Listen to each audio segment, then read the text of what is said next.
Bueno, en este vídeo que vamos a tratar se te va a centrar principalmente, va a abarcar aproximadamente el reinado de Isabel II, concretamente desde el año 1833 hasta el año 1868.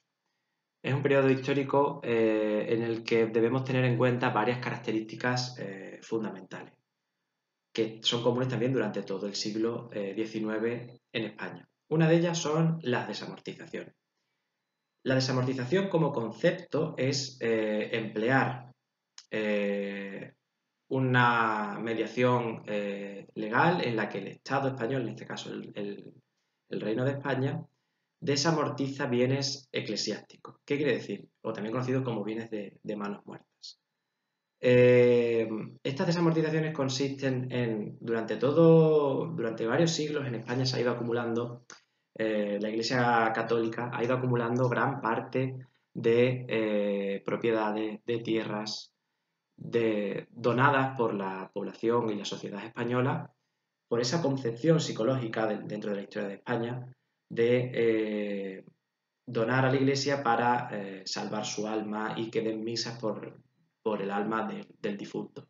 Y era algo bastante común. Y por eso la Iglesia, poco a poco, durante varios siglos, en un país tan profundamente católico como España, lo que busca es cada vez mm, va teniendo dentro de su estructura más donaciones de particulares para la salvación de su alma. Debemos entenderlo como un factor psicológico dentro de la sociedad española. Y por tanto nos encontramos con una España a principios del siglo XIX en la que la Iglesia tiene gran parte de la propiedad de la tierra y de las propiedades de inmuebles, no solo en el mundo rural, sino también en las ciudades, incluso hasta el punto de que en el mundo rural gran parte, un tercio de los municipios, de las casas de los municipios, pertenecen a la Iglesia por donaciones que se han ido realizando durante siglos y siglos en España.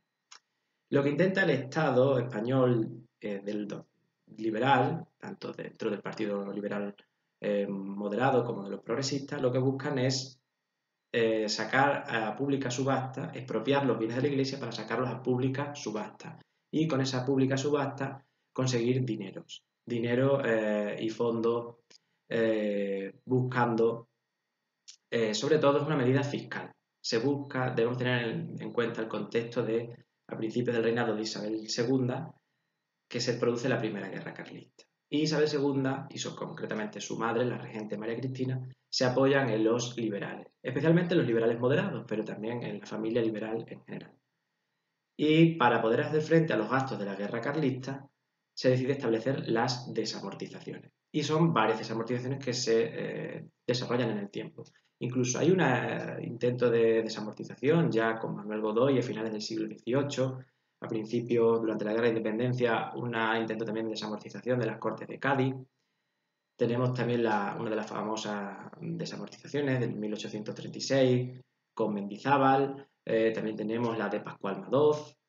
Incluso el general Espartero, cuando establece su regencia a partir del año 1840, también intenta desamortizar. Y son varias desamortizaciones. Unas afectan al clero secular, otras al clero regular, pero otras a los bienes comunales de los municipios. Ya no va en una desamortización solo de bienes de la iglesia, sino que cuando es una desamortización de los bienes comunales, quiere decir propiedad de los municipios que el Estado las expropia y las saca a pública subasta para privatizarlas.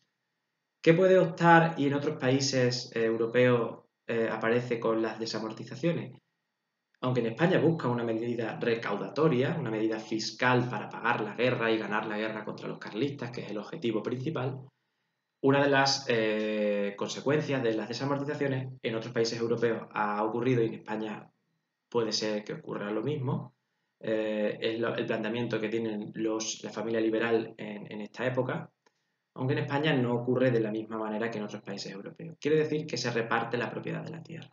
En otros países se busca que la propiedad de la tierra no esté en manos de la Iglesia o de grandes latifundios, sino que esté más repartida y por tanto que no sean simplemente, por ejemplo, si se trata de tierras, si no hay grandes latifundios, si no todo es propiedad de la Iglesia, los pequeños propietarios que compren esas parcelas de tierra pueden implementar medidas de mejor producción, de inversión en la tierra y aparte desciende el desempleo rural y agrario en España. Podría ser una de las consecuencias.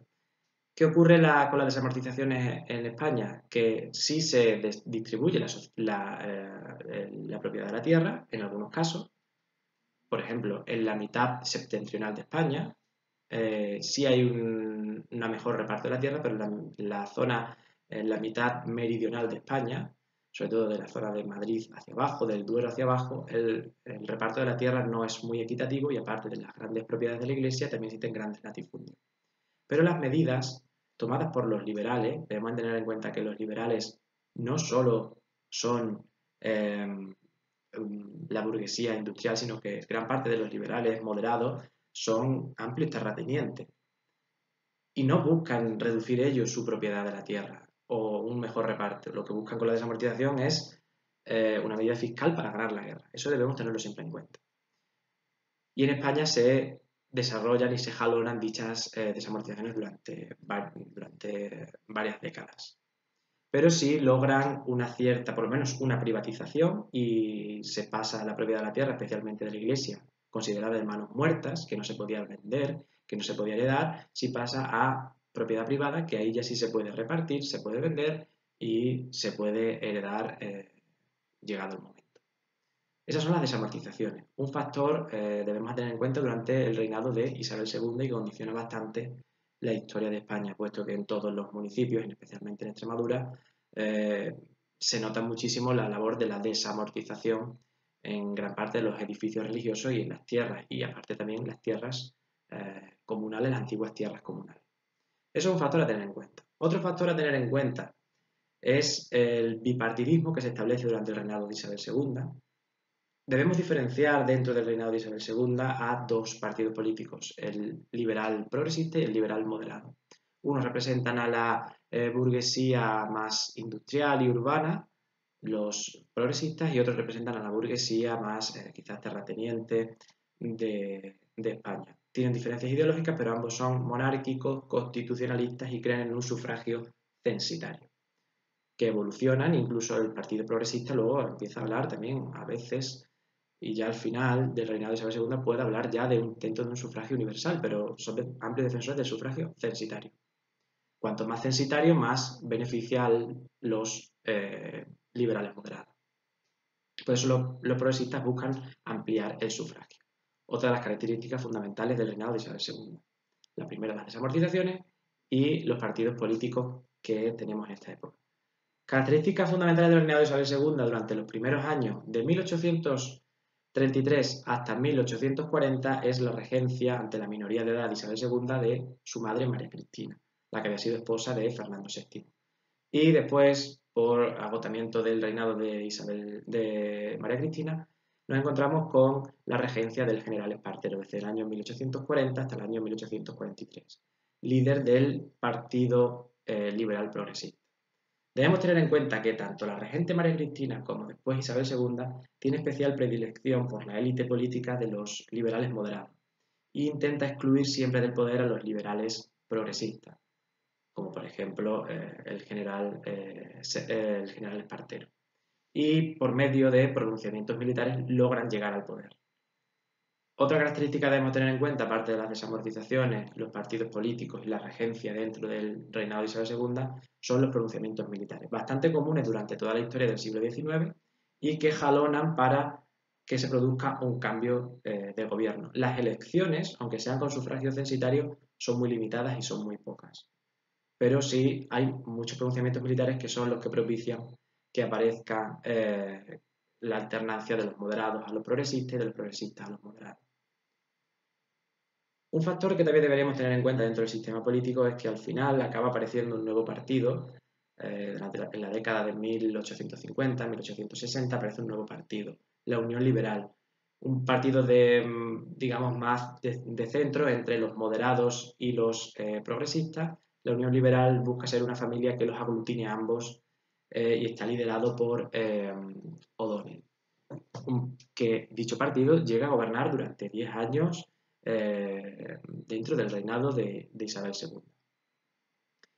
Característica también debemos tener en cuenta dentro del reinado de Isabel II, las sucesivas constituciones. Ya lo hemos analizado en otros vídeos, la historia del constitucionalismo español, pero el reinado de Isabel II se caracteriza también por, aparte del estatuto real o esta especie de carta otorgada que da la regente María Cristina al principio, en el año 1834, sí tenemos la segunda constitución a la historia de España, que es la de 1837, que refleja el ideario de los liberales en general, luego la de 1845, que ya sí desarrolla el ideario político de los liberales moderados, y la de 1856 nos nata que iba a ser la de que plasmara el ideario político de los liberales progresistas.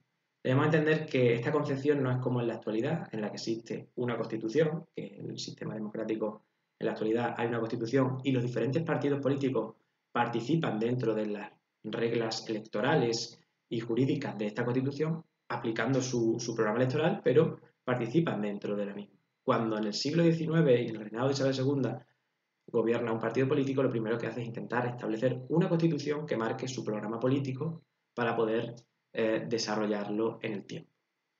Y estas son las características fundamentales que tenemos dentro del reinado de Isabel II, condicionado en gran parte por las guerras carlistas.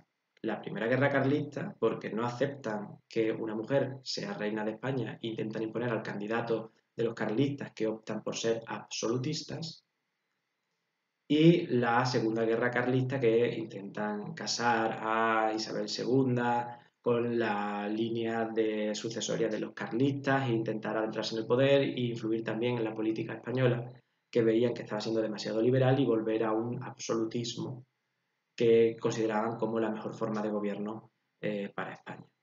Esas son las características fundamentales del reinado de Isabel II. Podemos entrar a determinadas cuestiones dentro de las mismas, pero para analizar de esta forma telemática de vídeo son las características que debemos tener en cuenta del reinado de Isabel II.